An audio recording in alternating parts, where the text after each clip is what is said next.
So good day mga kadis, no? Ayusin pa na natin tong ating brake light switch, no?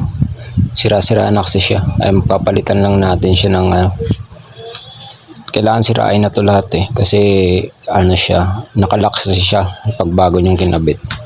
Kaya tatanggalin natin lahat yan. Diugot lang kasi itong stock. Ayan, tanggalin muna natin sa ilalim para makatak natin yung cable niya. Para hindi tayo mahirapan mamaya kapag nagkabit na tayo. Ayan, tatanggalin natin kasi lahat yan Ayan, gagamit lang kayo nito.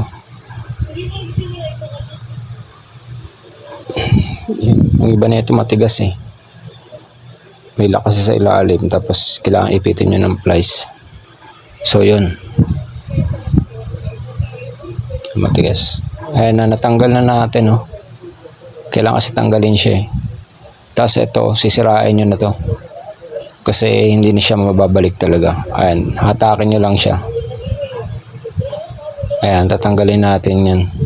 Papalitan natin.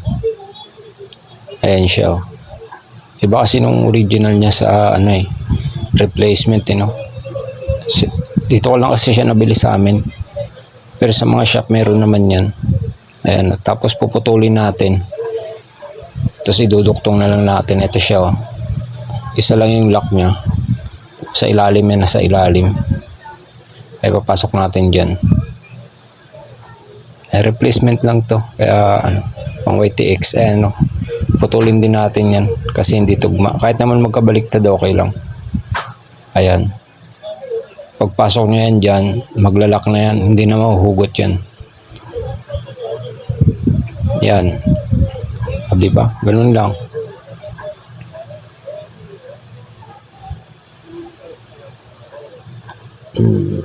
Yan, pang universal kasi ito Pero YTX talaga daw siya.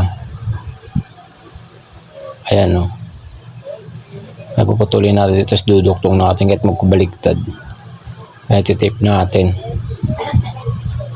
So yun Ayan, naduktong natin yung isa. So tinry natin kahit baliktaran okay lang naman. Ayan, medyo mahaba siya.